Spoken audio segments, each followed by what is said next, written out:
Welcome to your storytelling. Enjoy the stories, and don't forget to subscribe. I thought we were building something real. A home, a future, a family. I carried his child, dreaming of the life we would have. Late nights, I imagined him beside me, hand on my belly, whispering about baby names. I never doubted him. Not once. Why would I? He was my husband, my partner, my everything. But illusions shatter when faced with the truth. And my truth came in the form of an open email, an inbox full of secrets, receipts for jewelry, hotel stays, and expensive dinners, gifts I never received. And suddenly, the life I believed in was nothing more than a lie. My hands shook as I scrolled through the messages. The details were there: reservations at restaurants we'd never been to, charges for perfume I'd never worn, and messages confirming romantic getaway plans. My heart pounded so hard it drowned out my thoughts. I wanted to be wrong. I wanted there to be an explanation. But deep down, I already knew. He wasn't buying those gifts for me. He wasn't spending those nights alone. My husband, the man I trusted with my future, was sneaking around behind my back. And worst of all, I never saw it coming. Denial was my first reaction. Maybe there was an explanation. Maybe the gifts were for a relative, a friend, a coworker. But deep down, I knew better. A woman knows. My hands trembled as I clicked through more emails, scanning receipts and reservations, each one confirming what my gut already told me. He was cheating. While I carried his child, while I planned our future, he was off with another woman, whining and dining her like she was the love of his life. My stomach twisted. The betrayal was unbearable. But I wasn't going to sit back and be the fool. I needed more. If I confronted him now, he'd lie, twist the truth, make excuses. I needed something undeniable. So, I did what I never thought I'd do. I went through his phone. Late that night, as he slept beside me, I took it from his nightstand. My heart pounded as I opened his messages. And there she was. Her name. Their conversations. Sweet words, secret plans, promises of forever. Words he once said to me. I felt sick. My hands clenched into fists. He had been playing me for a fool. But now, the game was over. I had the proof. Her name was Vanessa. Young, beautiful, carefree, the kind of woman who didn't have swollen ankles and morning sickness. I stared at her pictures, while rising in my throat. He took her to the same places we once went, whispered the same words, held her in the same arms I thought belonged to me. My blood boiled. Did she know about me? About our baby? Or was she just as clueless as I had been? I had so many questions, but one thing was clear. I wasn't going to let him get away with this. He had no idea what was coming. The next morning, I played my role perfectly. I smiled, kissed him, asked about his day like nothing had changed. But inside, I was burning. Every "I love you" from his lips felt like poison. He had no idea I knew. No idea I had seen the messages, the receipts, the pictures. And I wasn't going to confront him yet. No, I wanted to catch him in the act. I needed to see it with my own eyes. So, I did something I never thought I'd do. I followed him. And what I found made my blood run cold. That night, he kissed my forehead, told me he had work late. I smiled and nodded, pretending to believe him. The moment he left, I grabbed my keys and followed. My heart pounded as I watched his car pull into a fancy restaurant. And then I saw her. Vanessa. She was waiting for him, dressed in a red dress, smiling like she had no care in the world. And then, right there, in front of everyone, he kissed her. Passionately, without hesitation. My stomach twisted, but I didn't cry. I had seen enough. And now, it was time to make my move. I drove home in silence. I wanted to scream, to break something, to wake him up and throw his things out. But I didn't. Instead, I sat in my car, staring at our house, the life we built, the future I thought was real. It was all a lie. He had already left me, in his heart, in his actions. Now, I just had to make it official. But I wouldn't leave in anger, I would leave in power. The next morning, I made a decision. I wasn't going to let him control the narrative. This time, I was the one walking away. I wasn't going to cry or beg. I was done playing the fool. While he was out sneaking around, I was making plans. I gathered important documents, secured my finances, and prepared to leave. Every time he kissed me goodbye, I swallowed the bitterness, knowing soon he'd come home to an empty house. He didn't deserve a dramatic confrontation. He deserved silence. The same silence he left me in while he built a life with someone else. The day was coming, and when it did, he'd realize he lost me long before I ever walked out the door. Just when I thought I had seen it all, I found something worse. A hotel reservation for a weekend getaway. It was happening in 2 days. He had told me he'd be away for business. My stomach twisted. He wasn't just sneaking around. He was building a life with her. While I sat home, carrying his child, he was planning vacations with another woman. That was it. I couldn't stay another second. The moment he left for his little trip, I'd be gone. And this time, he wouldn't have a clue where I went or how to fix it. The night before he left, I watched him, wondering if he felt even a sliver of guilt. He kissed me like nothing was wrong, whispered he loved me. I wanted to laugh. Instead, I kissed him back, knowing it would be the last time. The next morning, he left without a care in the world, believing his lie had worked. The second his car disappeared, I got to work. Bags packed, keys returned, phone number changed. By the time he checked into his hotel, I was already gone. And when he came home, he'd find nothing but empty silence. The calls started that night. At first, just a few, then dozens, then desperate voicemails. Where are you? What's going on? I didn't answer. He didn't deserve answers. Let him feel what I felt all those nights he snuck away. Let him wonder. Let him suffer. He had his fun, and now it was my turn to disappear. My silence was louder than any words. He wanted control, but I took it back. The life he shattered was mine to rebuild, and for the first time, I wasn't looking back. He had lost me, and there was no undoing it. 2 days later, I got a message from an unknown number. I need to talk to you. It was her. Vanessa. My hands shook as I debated answering, but curiosity won. Why? I replied. Her response was immediate. He lied to me too. I froze. I hadn't expected that.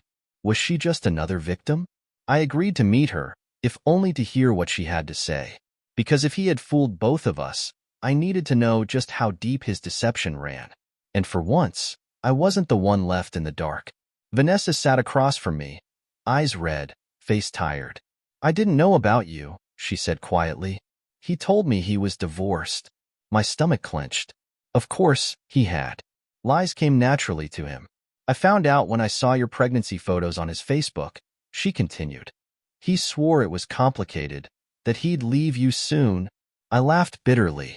He had told me nothing about her, yet he had planned a whole future with her. We had both been played, and now, neither of us wanted anything to do with him again.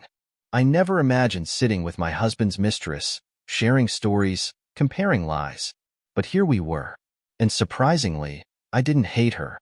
She had been deceived, just like me. He's probably panicking now, she said. I smirked. Let him. He thought he could play 2 women, live 2 lives. But now, he had nothing.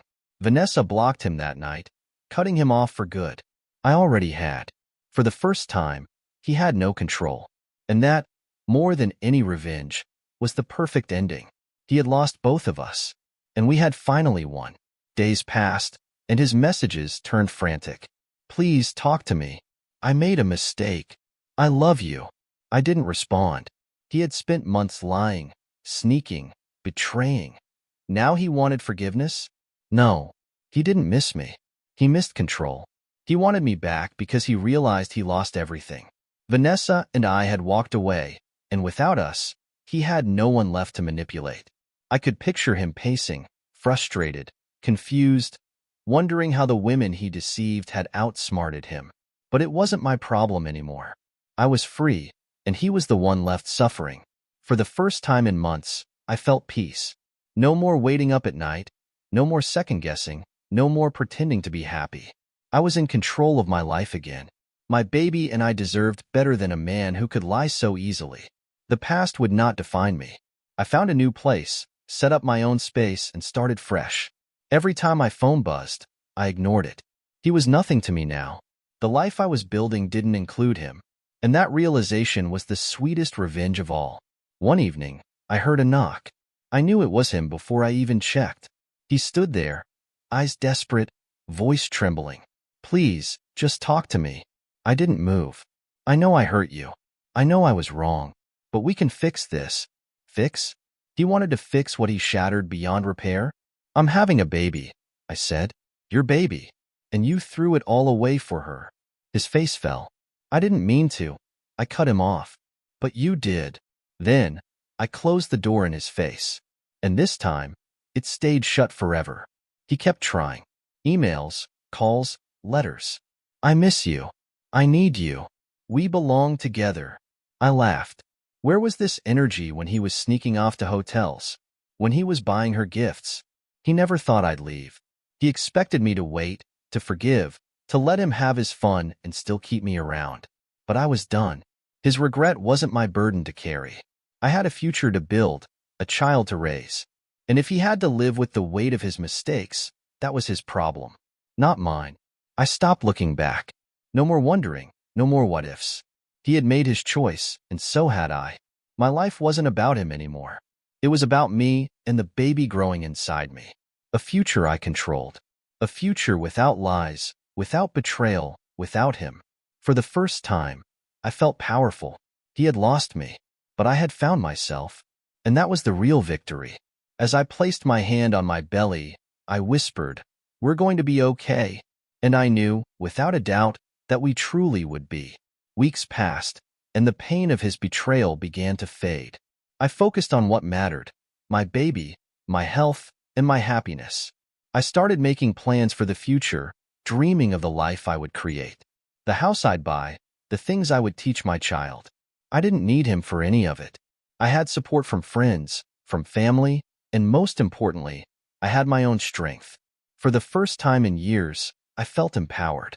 My past was behind me, and I was no longer defined by his lies. My future was mine to build. It was a quiet morning when I got a message from him. "I'm sorry," it read. "I've made mistakes. Please let me fix it." His words were hollow, desperate, but they didn't move me anymore. I had learned the hard way that apologies were meaningless when they came from someone who had already broken every promise. I deleted the message without hesitation. He wasn't sorry for me. He was sorry for himself. For losing control, for losing the life he thought he could keep. But I wasn't his to fix. Then came an unexpected call from Vanessa. "I'm pregnant," she said, her voice shaky. I froze, unsure of what to feel. Was this some kind of twisted revenge? Or was it a new chapter in their drama? "I don't know what to do," she admitted. "I'm scared." For the first time, I felt sorry for her. She wasn't the enemy. He was. She had been misled just as much as I had. "Do what's best for you," I said softly. "But don't expect him to be there. He's proven who he is." I ended the call, but her words stayed with me. As I stood in front of the mirror, my hands resting on my growing belly, I realized something. For so long, I had defined myself by my relationships, with him, with what I thought our life would be. But now, it was different. I wasn't just someone's wife or partner. I was a mother, and that role was far more important than any man's lies. I could give my child everything they needed, without him. And in that moment, I realized that what I had lost was nothing compared to what I had gained. A month passed before I heard from him again. This time, he showed up at my door. He was disheveled, almost unrecognizable. "I've been lost without you," he said, his voice breaking. "I know I don't deserve another chance, but I want to be a family again." I stared at him, emotions swirling. Did he truly miss me? Or was he just desperate for control? I shook my head, stepping back. "It's too late," I said, my voice firm. "You had your chance. I've moved on." I closed the door, feeling a sense of finality. I didn't know what to expect after that. I had spent so long wondering if he would fight for me, but now I knew. His apology was just another attempt to win me back on his terms. But I had already won, by walking away. And with each passing day, I felt lighter, stronger, more certain of the future I was creating. The past was behind me, and every step forward was a step away from the man who had betrayed me. I was no longer afraid of what lay ahead. The best was yet to come. It was when I least expected it that I met someone new. He was kind, patient, and understanding. He didn't try to rush things. He respected my space and the journey I'd been on. For the first time in a long time, I felt seen for who I really was, not as someone's wife or ex-wife, but as me. We took it slow, building something real, built on trust and honesty. He never pressured me, never compared himself to my past. And as I watched him interact with my baby bump, I realized that not all men were like him. As the months went on, I grew more confident in my decisions. My baby was coming soon, and I couldn't wait to start this new chapter. The past was finally behind me, and with my new partner, I felt ready to embrace the future. I didn't need the man who had betrayed me. I didn't need the lies or the broken promises. All I needed was the love and support I now had. And for the first time in years, I felt whole. My family was coming together in a way I never expected, and it felt perfect. Then, one day, I got a letter. It was from the hospital. I opened it cautiously. It was a paternity test. At first, I didn't understand. Then it hit me. He had demanded it, even after all the lies, all the betrayal. He couldn't let go. He had to know if the baby was his. I stared at the letter, a mix of disbelief and anger building inside me. Did he really think he had the right to question anything now? But then I smiled bitterly. He would never understand. The truth wasn't about paternity. It was about who would be there for us now. I never replied to the letter. I didn't need to. I had already made peace with everything. The paternity test didn't matter anymore because the truth was clear. I was no longer tethered to him. The love I had once felt had faded, replaced by a new kind of strength, a new kind of life. The day my baby was born, surrounded by those who truly cared for us, I knew that everything I had been through had led me here. The past was behind me, and the future was bright. He was just a chapter, not the story. And now, it was time to write my own. Years later, I'd look back on this time with a mix of sadness and pride. Sadness for what I had lost, but pride for what I had found. I had learned the hardest lessons of my life, but they had shaped me into a woman I never thought I could be. Strong, independent, a mother. And as I watched my child grow, surrounded by love, I realized the man who had betrayed me had nothing to do with my happiness. The life I built was mine, and no one could take that away.